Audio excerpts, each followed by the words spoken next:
أسمو وأجتاز السماء جلالا فأزيد أسراب الغيوم جمالا وألون الدنيا بأجمل. Bismillahirrahmanirrahim. Assalamualaikum warahmatullahi wabarakatuh.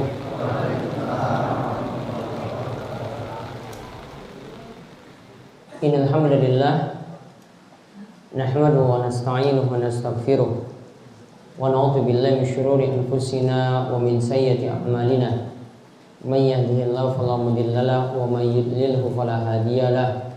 Wa asyhadu an la ilaha illallah wahdahu la syarika lah wa asyhadu anna Muhammadan abduhu wa rasuluh. Allahumma shalli ala nabiyyina Muhammad wa ala alihi wa man tabi'ahum bi ihsan ila yaumiddin. Allahumma inna na'udzubika min ilmin la yanfa wa min qalbin la yakhsha wa min nafsin la tashba wa min dawatin la yustajabu laha. Alhamdulillah para jamaah, bapak ibu-ibu yang mungkin senantiasa dirahmati dan diberkahi oleh Allah Subhanahu wa taala. Kita bersyukur di kesempatan malam hari ini kita diberi nikmat oleh Allah Subhanahu wa taala. Juga kita diberikan nikmat diturunkannya berkah air dari langit, yaitu diturunkannya hujan. Mugi-mugi ini adalah jadi nikmat yang penuh berkah bagi kita sekalian. Mudah-mudahan mendapatkan kebaikan yang banyak bagi diri kita dan juga bagi lingkungan sekitar kita, terutama untuk yang bertani, yang bercocok tanam. Mudah-mudahan membawa berkah bagi semuanya. Dan mudah-mudahan di majelis kali ini kita mendapatkan limpahan ilmu dan senantiasa diberikan taufik untuk terus beramal soleh. Baik, untuk kesempatan malam hari ini kita akan lanjutkan mengenai pembahasan tafsir saking surat Yasin. Nanti kita akan membahas ini seputar pembahasan tentang hari kiamat, ya, yaitu nanti dari ayat 49 ya sampai 53. Tapi nanti kita membahas panjang lebar ya mengenai tanda-tanda hari kiamat yang akan muncul. Baik, dibacakan ayat 49 sampai 53 dan artinya. A'udzu billahi minasy syaithanir rajim.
Mereka hanya menunggu satu teriakan yang akan membinasakan mereka ketika mereka sedang bertengkar, sehingga mereka tidak mampu membuat suatu wasiat dan mereka juga tidak dapat kembali kepada keluarganya.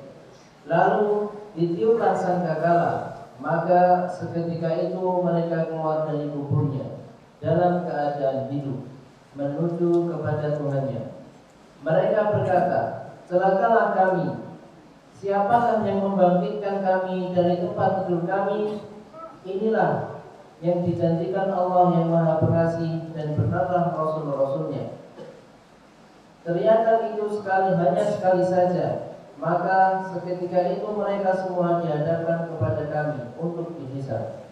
Baik, kita lihat dari arti yang dibacakan tadi saking ayat 49 sampai 53. Ayat 49 itu menerangkan bahwasanya pada hari kiamat cuma satu teriakan saja, yaitu teriakan yang pertama, cuma satu teriakan, yaitu tiupan sangkakala untuk menghancurkan bumi. Karena tiupan sangkakala menurut kebanyakan para ulama itu ada dua kali. Yang pertama itu bumi akan dihancurkan, kemudian yang kedua manusia-manusia yang telah mati itu kemudian akan dibangkitkan lagi pada hari kiamat. Kemudian pada ayat 50, sehingga mereka tidak mampu membuat suatu wasiat, karena semua ketika itu mati tiba-tiba. Maka umumnya kalau orang itu meninggal dunia, mereka membuat wasiat terlebih dahulu. Ada wasiat yang diberikan. Maka para ulama itu mengatakan, ini pernah kami jelaskan juga pada pengawasan malam Kamis, harta orang yang meninggal dunia itu disalurkan untuk beberapa tahapan berikut ini, beberapa tingkatan. Dari tingkatan pertama dulu, kemudian kedua, ketiga, keempat. Tingkatan yang pertama, harta itu disalurkan untuk pengurusan jenazah. Jenazah dulu diurus sampai selesai, baru nanti digunakan untuk yang kedua, ketiga, seterusnya. Kemudian yang kedua, harta orang yang meninggal dunia digunakan untuk membayar utang-utang. Utang di sini ada dua jenis. Ada kaitannya dengan hak Allah, yaitu seperti utang kalau punya kewajiban misalnya untuk menunaikan fidyah. Untuk menunaikan fidyah. Maka utang seperti ini berarti kaitannya dengan Allah. Juga ada utang yang kedua, utang yang kaitannya dengan manusia. Utang yang kaitannya dengan manusia. Maka ini lebih dipikirkan daripada yang ketiga dan keempat. Maka yang kedua adalah utang. Kemudian yang ketiga, menunaikan wasiat. Misalnya simbah ketika meninggal dunia memberikan wasiat, ini dari harta saya, nanti 1/8-nya disalurkan untuk pondok anak yatim. Berarti disalurkan nanti 1/8 tadi sesuai dengan wasiat, disalurkan pada pondok anak yatim tersebut. Namun ingat catatan yang perlu diperhatikan di sini, ya, sebagaimana disebutkan dalam hadis-hadis bahwa wasiat itu tidak lebih daripada 1/3 harta. Wasiat itu tidak lebih daripada 1/3 harta. Ya, ketika Nabi SAW itu menasihati seorang sahabat, ya, menasihati sahabat Sa'ad ketika itu dia punya harta yang banyak, lantas dia ingin wasiatnya dia ingin tunaikan. Ada dia sebutkan itu bagaimana kalau ditunaikan separuhnya. Nabi SAW katakan separuh itu masih banyak. Kemudian ujung-ujungnya dia sebutkan 1/3. Kemudian Nabi SAW itu katakan masih banyak pula, namun itu sudah paling maksimal. Maka wasiat itu tidak boleh lebih daripada 1/3 harta. Misalnya orang yang meninggal dunia punya harta ketika ditinggalkan itu ada 30 juta rupiah. 1/3-nya berarti berapa? 10 juta rupiah. Maka wasiat paling maksimal itu 10 juta. Tidak boleh sampai 20 juta. Nggak boleh sampai 25 juta. Nggak boleh juga sampai seluruh harta digunakan untuk wasiat. Kemudian kalau wasiat sudah ditunaikan, baru yang keempat sebagai waris untuk anak-anak. Ditunaikan sebagai warisan untuk anak-anak. Warisan ini yang nomor 4. Jadi urutannya tadi apa yang pertama? Ditunaikan untuk jenazah. Yang kedua utang. Yang ketiga wasiat. Tidak boleh lebih daripada 1/3 harta. Kemudian yang keempat baru ditunaikan untuk waris. Kadang anak-anak yang ditinggal mati atau ahli waris itu nuntut yang keempat dulu.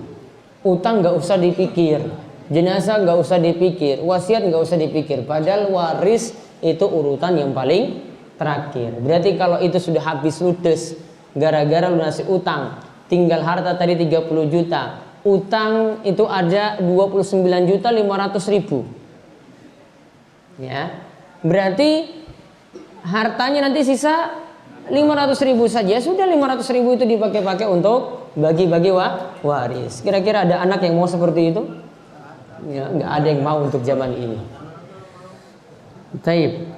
Kemudian pada ayat 51 sampai 53 ini diceritakan tentang ditiupkannya sangkakala, yaitu trompet yang besar pada hari kiamat. Nah, untuk kesempatan kali ini kita akan lihat tentang tanda-tanda hari kiamat yang kemarin saya sampaikan namun belum lengkap.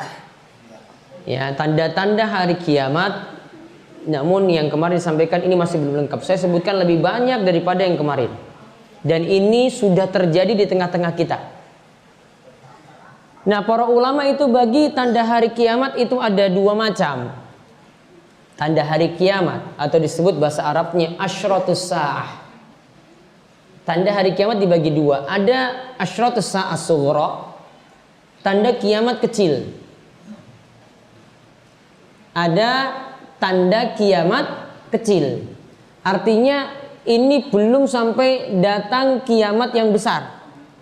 Bisa berulang terus atau sudah pernah terjadi dulu. Kemudian ada yang tanda yang kedua, asyratus sa'ah al-kubra, tanda kiamat besar. Nanti di situ ada Dajjal, ada Imam Mahdi, ada Ya'juj dan Ma'juj, turunnya Nabi Isa alaihissalam. Nah, sekarang kita lihat yang dikenal dengan tanda kiamat kecil. Tanda kiamat kecil. Di sini ada beberapa tanda yang kami sebutkan, namun tidak semuanya karena pembahasannya nanti sangat-sangat panjang. Harus ada pembahasan sendiri tentang tanda-tanda hari kiamat. Yang pertama, munculnya fitnah. Munculnya fitnah atau diantara bentuknya aliran-aliran sesat dari sebelah timur.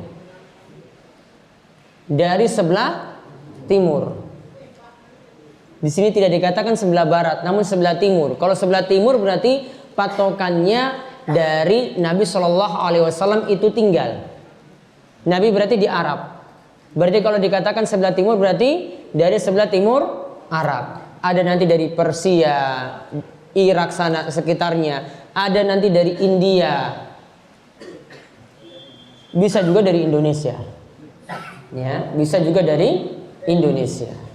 Contoh misalnya yang dikatakan oleh para ulama fitnah yang sudah muncul, yaitu sebagaimana disebutkan dalam hadis ketika Nabi SAW menyebutkan ini, Nabi SAW itu menghadap timur.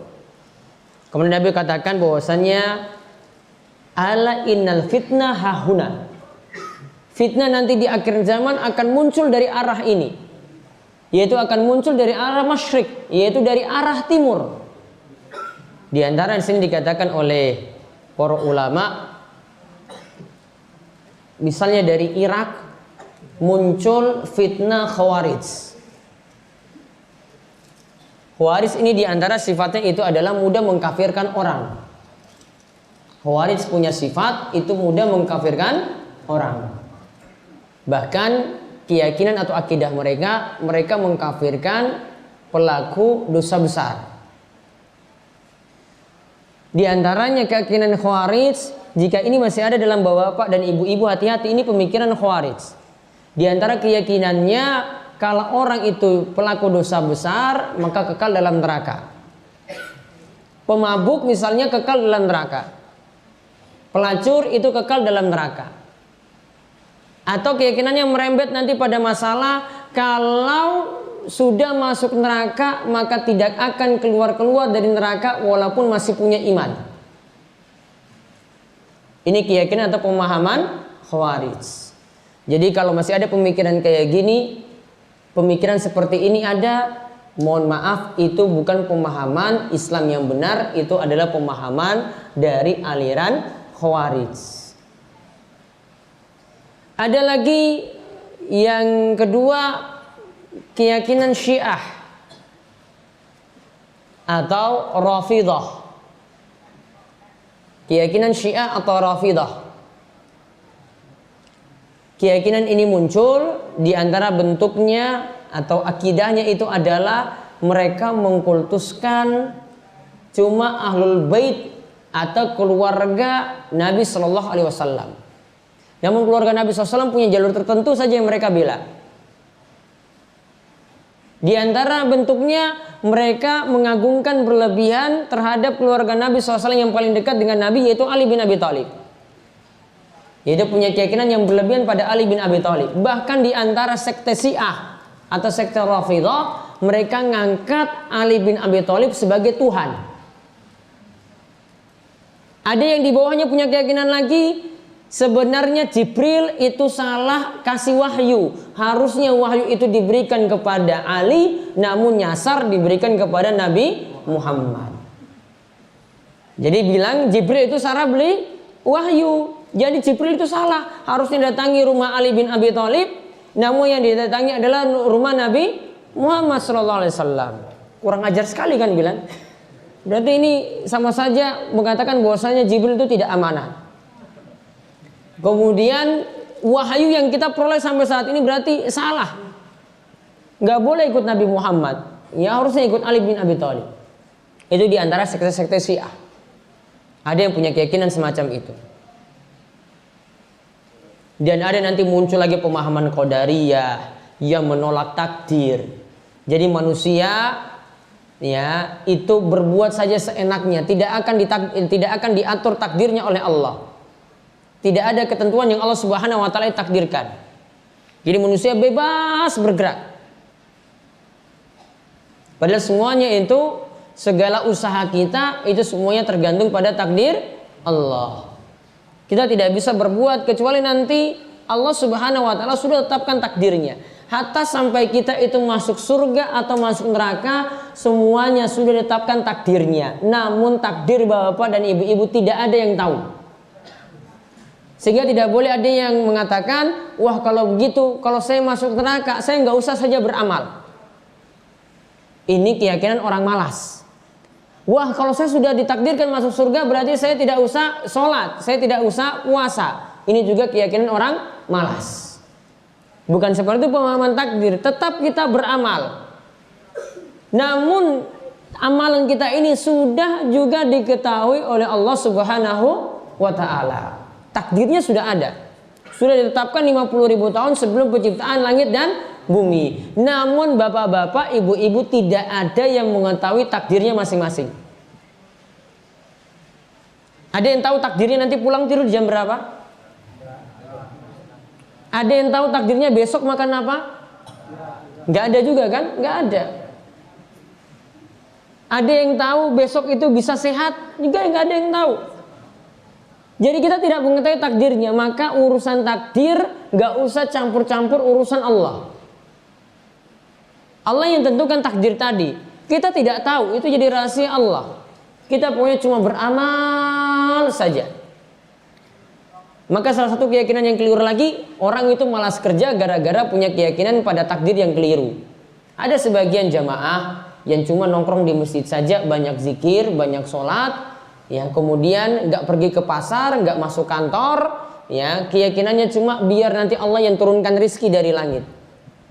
Ada rizki seperti itu, cuma zikir saja di masjid, kemudian dari langit itu turun uang, turun duit 1 miliar langsung. Ada yang cuma zikir saja, ada ya mungkin Dimas Kanjeng mungkin. Ini kita nggak bahas Dimas Kanjeng, itu sudah dipolisikan. Itu diantara tanda yang pertama, tanda hari kiamat. Sudah muncul ini dan terus berulang. Tanda yang kedua, terbunuhnya Utsman bin Affan. Terbunuhnya Utsman bin Affan. Berarti sudah terbunuh. Itu juga menunjukkan tanda kiamat. Sebagaimana disebutkan tentang hadis ada dalam masalah ini.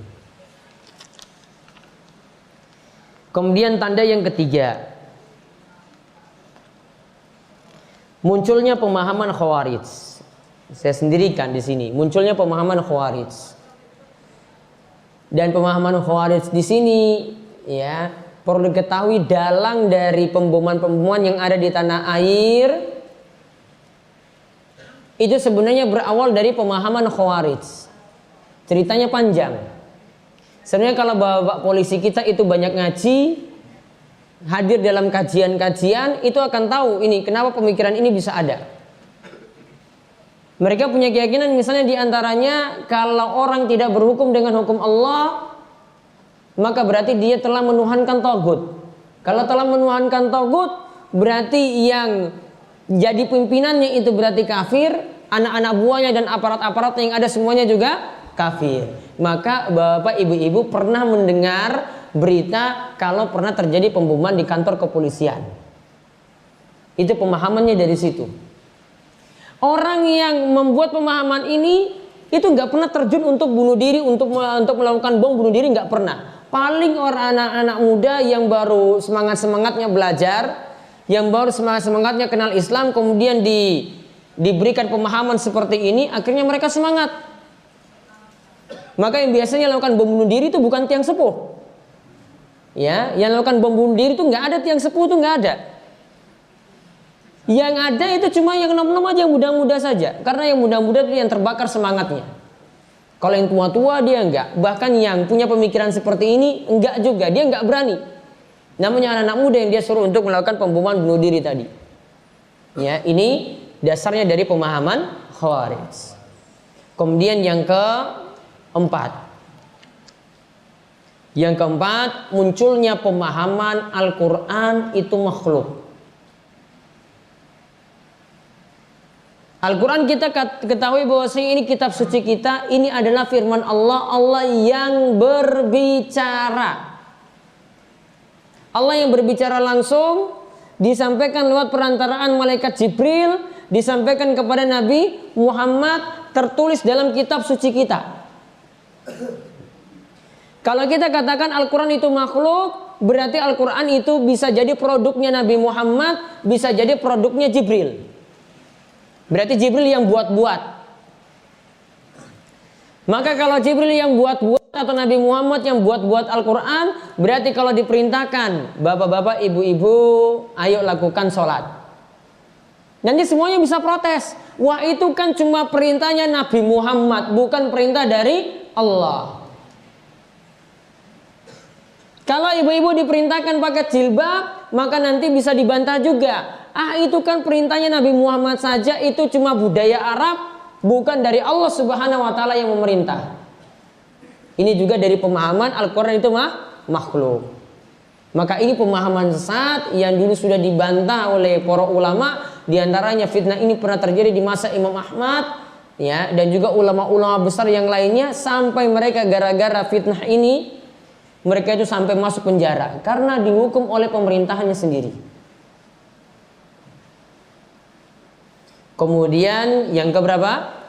Yang kelima, umat Islam mengikuti budaya-budaya umat sebelum Islam, alias mengikuti budaya-budaya orang kafir. Bisa jadi dari model pakaian.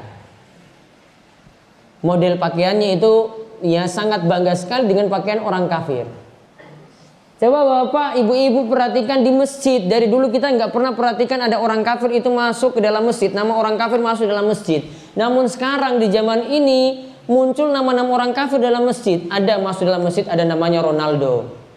Ada masuk dalam masjid, ada namanya Messi. Ada masuk dalam masjid, itu nama-nama yang sangat sakral sekali dalam agama mereka. Messi sholat loh. Tahu Messi? Bapak mungkin nggak pernah biasa nonton bola itu nggak paham. Ini pemain bola yang sangat pandai sekali. Namun Messi itu aslinya dari kata Yesus. Dari kata Messi, masuk masjid sholat. Mungkin bisa di saf pertama. Ya Muslim yang sholat pakai baju Messi tadi. Ya, jadi pakai Muslim saja, pakai bajunya saja. Namun yang sholat itu Muslim. Coba bangganya sekali pakai baju seperti itu. Yang pakai baju Ronaldo macam-macam seperti tadi. Bangga sekali memakai baju seperti itu. Bahkan ini kalau misalnya jagonya itu kalah, wah bisa stres. Coba pas musim Piala Dunia, pas musim Piala Eropa, musim macam-macam seperti itu. Wah, itu jadi taruhan yang luar biasa. Saya pernah waktu itu pas lagi sholat subuh di Ambon. Ini pas lagi final. Ya, ini pas waktu-waktu final. Kalau nggak salah itu pas Lebaran. Ya, pas Lebaran nih lagi final. Itu kan dua negara itu sampai ya bertarung, itu kan taruhannya besar-besaran ini. Ini kalau jago ini menang ya bisa mereka tuh konvoi di kota. Padahal ini lagi bela negara Prancis. Yang satu bela negara Portugal. Kalau seandainya Prancis menang berarti kota Ambon itu jadi ajang untuk konvoi. Coba orang kafir dibela-bela itu. Prancis. Kalau yang Portugal tuh sedikit fansnya. Ya, maka waktu itu syukur-syukur ketika itu Portugal yang menang. Kalau enggak jadi konvoi besar-besaran. Masalahnya itu golnya terjadi ketika sholat subuh. Ya, dan di situ kafe-kafe semua itu pada teriak itu gol, gol, gol, gol, gol, gol, gol, gol. Wah, bilang ini ada apa ini teriak-teriak? Ternyata semua pada nongkrong di kafe pas waktu sholat subuh waktu sana. Ya, kalau di sini masih jam 2 berarti. Maaf, sini masih jam 3. Waktu subuh waktu sana.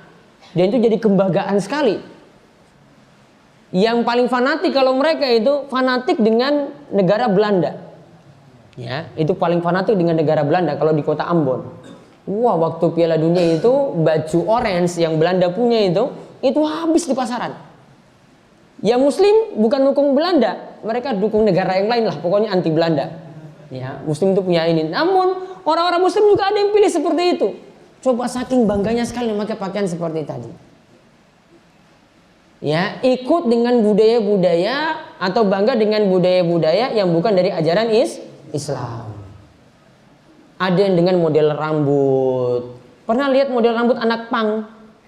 Ya, anak pang itu bagian tengahnya itu saja yang ada rambutnya, kanan kiri itu habis. Itu model orang luar loh, itu dipakai. Baju nanti lagi ditiru, celananya lagi ditiru, celananya itu super ketat. Ya. Model negara luar juga, model orang barat juga ditiru. Bangga seperti itu. Nabi SAW itu mengatakan, la taqumu sa'ah hatta takhudha ummati bi akhdil qurun qabla shibran bi shibrin wa dhira'an bi dhira'. Kiamat itu tidak akan terjadi kata Nabi SAW sampai umatku mengikuti kurun sebelumnya, mengikuti ajaran umat sebelumnya, sampai sejengkal demi sejengkal, sama persis, sampai sehasta demi sehasta. Coba model-model rambut orang barat itu ingin sekali ditiru. Wah, saya ingin model rambutnya seperti Ronaldo. Jadi persis. Kalau datang ke tukang cukur, mau potong seperti apa? Pokoknya kayak itu, kayak Ronaldo persis. Sangat bangga dengan identitas orang yang bukan sekeyakinan dengannya. Maka kita dilarang seperti ini. Jadi ini juga menunjukkan ya tanda-tanda hari kiamat. Kemudian yang keenam. Yang keenam yang termasuk lagi tanda hari kiamat itu adalah dilalaikannya amanat. Dilalaikannya amanat. Amanat itu dilalaikan. Mau amanat dalam urusan apapun. Dalam urusan dunia, mau diberi amanat sebagai ketua, mau diberi amanat sebagai sekretaris, mau diberi amanat sebagai bendahara, dia lalaikan. Tidak tunaikan sebagaimana mestinya. Ada juga dalam urusan agama juga ada. Maka Nabi Shallallahu Alaihi Wasallam itu mengatakan, "Idza du'iyatil amanatu fantaziris sa'ah." Jika amanat itu dilalaikan, maka hati-hati. Tunggulah datang hari kiamat. Kemudian para sahabat tanya ketika itu, "Kaifa ida'atuha ya Rasulullah?" Bagaimana amanat tadi itu dilalaikan wahai Rasulullah? Rasulullah SAW menjawab, "Idza usnidal amru ila ghairi ahlihi fantaziris sa'ah." Jika yang namanya suatu urusan itu diserahkan pada yang bukan ahlinya. Suatu urusan bukan diserahkan pada yang di luar dari keahliannya. Suatu amanat, suatu urusan diserahkan di luar dari ahlinya. Maka tunggulah datang hari kiamat. Tunggulah datang hari kiamat. Termasuk dalam urusan dunia, ada yang tidak pantas untuk hitung-hitung uang, diserahkan uang. Ada yang gak pantas ketika pegang uang itu selalu melalaikan, diserahkan uang lagi pada dirinya. Berarti dia tidak pantas untuk jadi bendahara. Ada dalam masalah urusan agama, tidak pantas untuk ditanya dalam masalah agama, ya, bisanya cuma ceramah saja, bisanya cuma ngomong saja. Kemudian ditanya, kemudian dia jawab tanpa menggunakan dalil, tanpa menggunakan kaidah-kaidah agama, pakai perasaan, ya, tidak pakai pertimbangan dalil sini, dalil itu, kemudian tidak pakai pendapat-pendapat para ulama, disimpulkan sendiri, memakai logikanya. Ini berarti sudah menyerahkan sesuatu bukan pada ahlinya. Ini juga adalah tanda-tanda hari kiamat. Kemudian di antara tanda hari kiamat lagi yang keberapa? 7. Yang ketujuh, ilmu itu dicabut dan kebodohan itu merajalela. Ilmu itu dicabut dan kebodohan itu merajalela. Nabi sallallahu alaihi wasallam, min asyratis sa'ah ayyurfa'al ilmu wa yasbutul jahlu. Kata Nabi SAW, di antara tanda hari kiamat, ilmu itu diangkat. Dan ingat, ilmu itu diangkat dengan dimatikannya para ulama. Itu di antara tandanya. Dan ilmu juga diangkat ketika orang-orang itu tidak mau belajar. Gak ada yang mau lagi datang ke majelis ilmu. Tidak ada lagi yang mau menebarkan ilmu. Maka ketika ilmu itu diangkat, tidak ada lagi yang mau belajar, tidak ada lagi yang mau menyebarkan ilmu, ulama itu meninggal dunia, itu semakin dekatlah hari kiamat.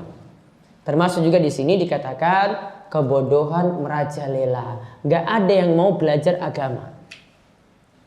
Ingat Bapak Ibu sekalian, ilmu itu bukan hanya sekedar kita itu membaca Al-Quran. Ilmu itu bukan sekedar kita itu berzikir. Ilmu itu tidak cukup dengan amalan-amalan. Bahkan kalau bapak ibu-ibu cuma punya anggapan bahwasannya kalau yang namanya ngaji itu cuma dengan maca Quran, cuma dengan sholawatan saja, itu bukan namanya majelis ilmu yang benar.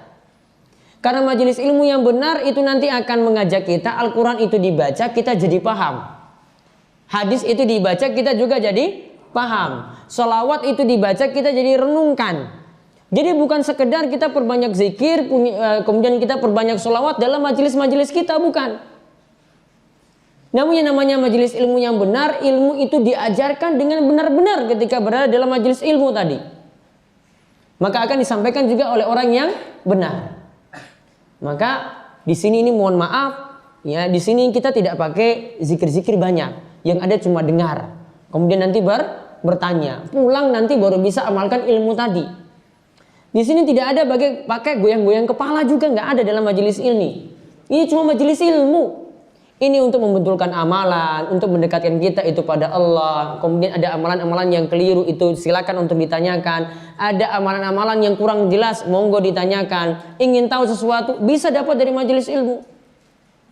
Kalau bapak ibu-ibu cuma menganggap bahwasannya majelis ngaji, pengajian itu cuma seperti tadi, nggak akan pernah berkembang. Ilmunya ajak saja seperti itu. Sholatnya cuma ya bisa jadi ngebut-ngebutan terus. Gak bisa akan jadi bagus. Kalau zikir ya zikir-zikir terus, nggak pernah dia akan paham. Oh ini masuk rukun sholat, oh ini masuk dalam pelajaran fikih, oh ini masuk dalam pelajaran akidah, wah ini termasuk dalam kesyirikan, wah ini termasuk dalam dosa besar. Nggak akan pernah tahu. Maka ilmu tadi bukan dalam majelis semacam itu. Silakan berzikir sendiri, silakan untuk bersolawat sendiri, itu sudah cukup. Tidak mesti dengan bareng-bareng, enggak. Silakan berdoa sendiri, doa kita punya hajat masing-masing. Adapun untuk nambah ilmu, nah ini baru diajarkan dalam majelis seperti ini. Jadi mohon maaf, di sini saya nggak suruh goyang-goyang kepala. Jadi mohon maaf, di sini saya nggak suruh zikir bareng-bareng, ya. Karena seperti itu nanti jadi amalan individu.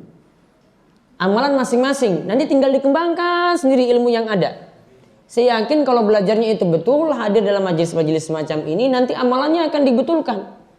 Yang malas sholat akan rajin sholat. Yang malas ke masjid, mudah-mudahan Allah memberi taufik ke masjid. Yang melakukan maksiat, yang melakukan dosa, mudah-mudahan Allah juga memberi taufik dan hidayah. Akhirnya bisa berubah terus seperti itu. Ya, ini gunanya majelis seperti tadi. Maka ini pentingnya biar ilmu itu tidak diangkat. Karena kalau kita cuma sibuk dengan majelis zikir, sibuk dengan majelis sholawat saja, ilmu-ilmu semacam tadi memahami Al-Quran, memahami hadis, kita pelajari tafsir seperti ini, kemudian kita pelajari kitab seperti Riyadhus Shalihin, sudah nggak ada lagi. Karena waktu kita habis saja untuk itu. Iya kan? Waktu habis seperti itu. Kemudian di antara tanda hari kiamat lagi yang ke-8. Tersebarnya zina. Tersebarnya perzinaan. Sebagaimana kata Nabi sallallahu alaihi wasallam, "Inna min asyratis saa'ah wa yazharu zina." Di antara tanda-tanda hari kiamat Nabi SAW menyebutkan beberapa tanda. Lalu di antara tanda yang ada Nabi SAW menyebutkan yaitu tersebarnya perzinaan. Kalau bapak ibu-ibu ya cuma hidup di desa seperti ini mungkin jarang melihat. Namun beberapa kasus itu sudah nampak. Mohon maaf di sini ya, banyak kasus di tengah-tengah masyarakat kita, anak-anak muda itu akhirnya nikahnya cepat. Ya, anak-anak muda akhirnya nikahnya itu cepat. Karena belum masuk umur, laki-laki berapa? 21, perempuan Pak Yosef?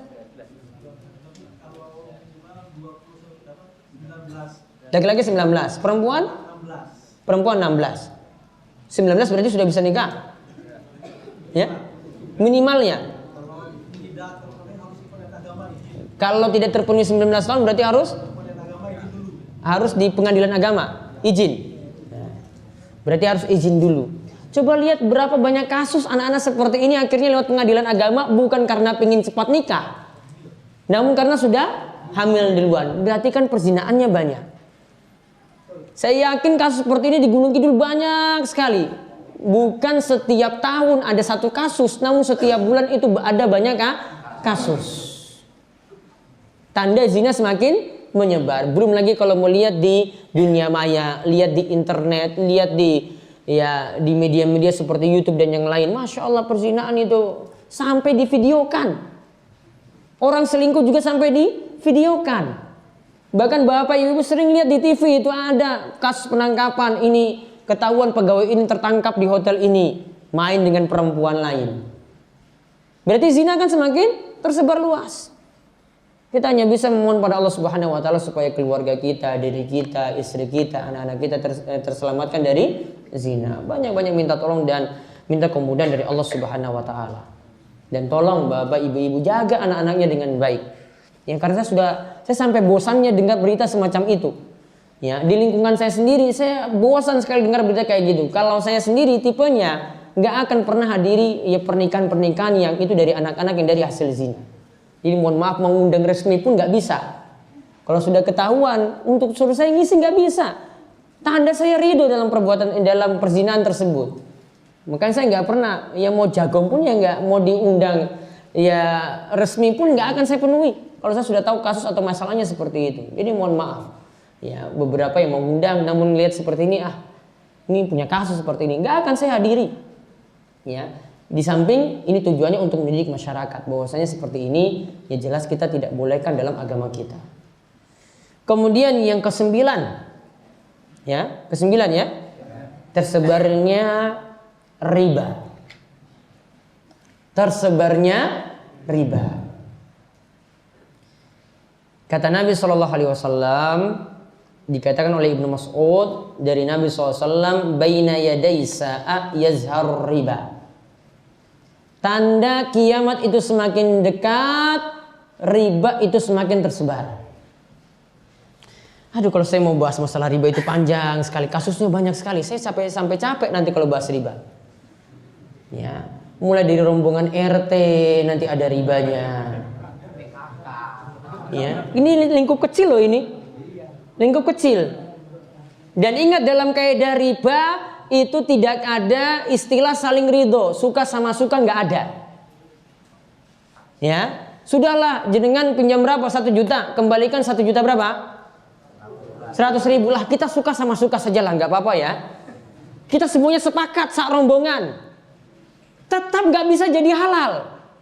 Sama seperti ya ada yang maaf orang tua yang hamili anak perempuan ini, ada orang yang hamili anak perempuan. kemudian didasari suka sama suka, kira-kira itu jadi halal nggak zina? Zinanya jadi halal nggak?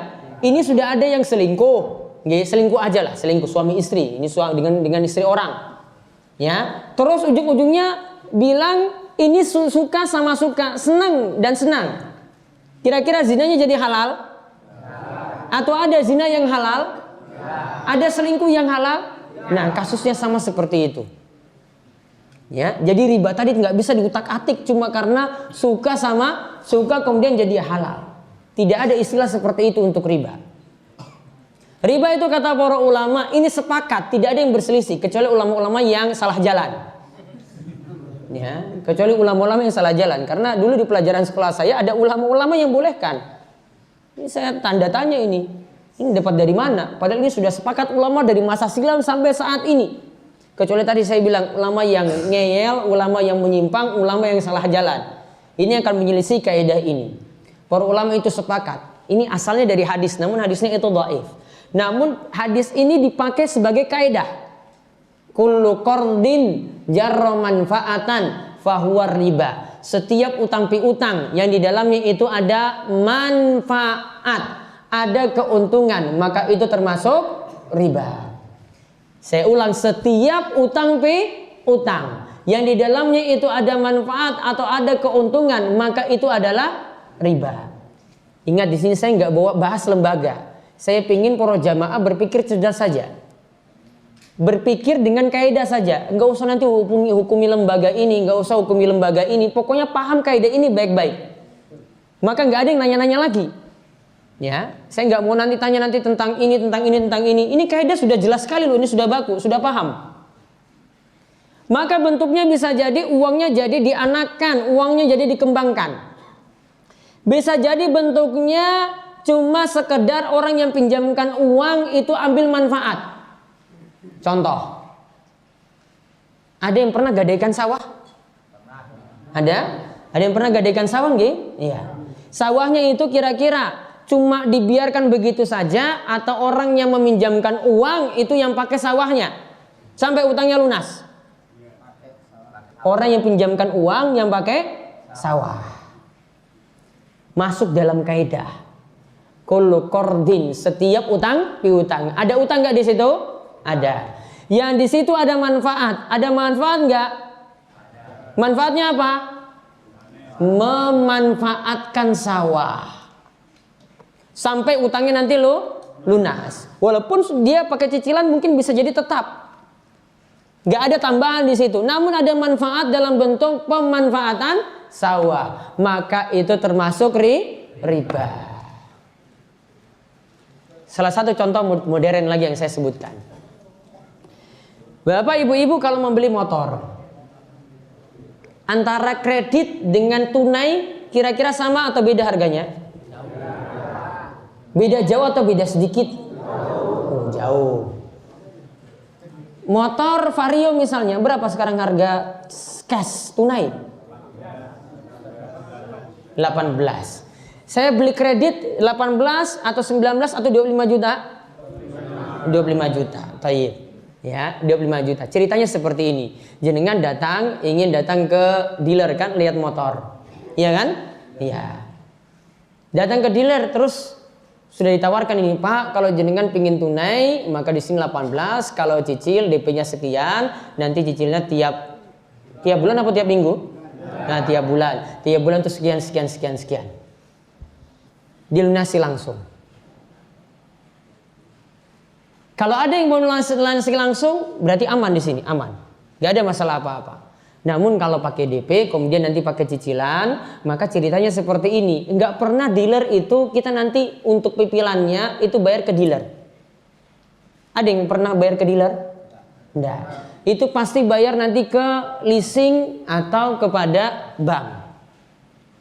Ceritanya transaksi yang terjadi antara dealer dengan leasing ini kerjasama. Dealer ini dibayar tunai oleh leasing tadi. Sudahlah Pak, ini biar jenengan nggak kena beban berat, 18 juta saya lunasi. Biar nanti konsumen lunasi 18 juta tadi dengan saya, dia bayar cicilan. Nanti intinya cicilannya itu jadi 25 juta. Berarti di sini lihat, yang jual motor itu sebenarnya siapa? Leasing atau dealer? Mana leasing punya barang? Mana leasing punya barang? Nggak ada barangnya. Dealer kan? Dealer kan? Jadi antara leasing dengan konsumen itu tidak terjadi jual beli. Namun yang terjadi itu apa? Pinjamkan uang 18 juta, kembalikan 25 juta. Riba atau tidak? Riba atau tidak? Riba. Berarti kredit di zaman ini rata-rata, bahkan saya bisa katakan semuanya itu adalah riba. Ya, itu sistem kredit.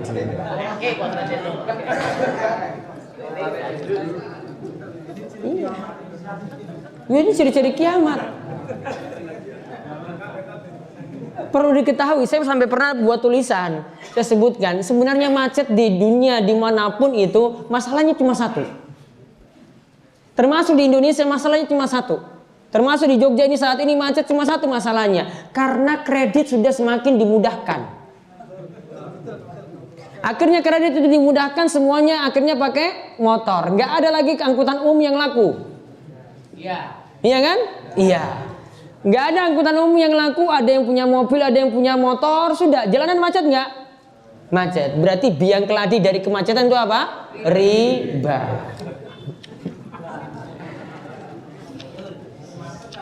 Masih banyak lagi yang lainnya. Saya punya, nanti saya akan buat tulisan, ada buku yang saya akan terbitkan, saya akan buat judul Riba Merenggut Nyawa. Utang riba merenggut nyawa. Karena kasus pembunuhan, kasus bunuh diri di Gunung Kidul itu rata-rata itu karena masalah riba juga. Jadi riba itu biang kemacetan, riba itu biang bunuh diri di Gunung Kidul. Ini biar yang jadi rentenir dan macam-macam seperti itu jadi tobat. Ya, kita tutup, kalian doa kafaratul majelis, monggo. Subhanakallahumma bihamdika, asyhadu an la ilaha illa anta, astaghfiruka wa atubu ilaik. Assalamualaikum warahmatullahi wabarakatuh.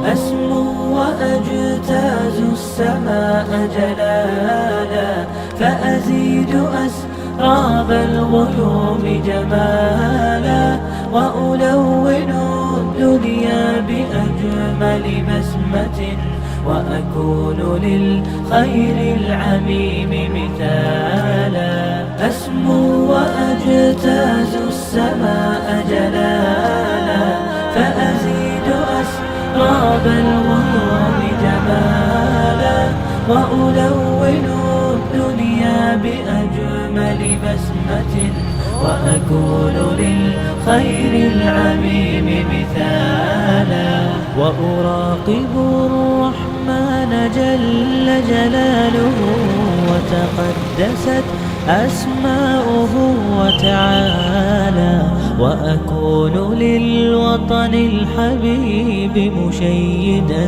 أنمى إليه وأستفيض جلالا. Nah, itulah video-video Darussolihin TV. Dukung Darussolihin dan jangan lupa subscribe videonya biar mendapatkan ingatan terus setiap hari. للوطن الحبيب مشيدا أنمى إليه وأستفيض جلالا وأجتاز السماء جلالا فأزيد أسراب الغيوم جمالا وألون الدنيا بأجمل بسمة وأكون للخير العميم مثالا وأبر محتسبا بأم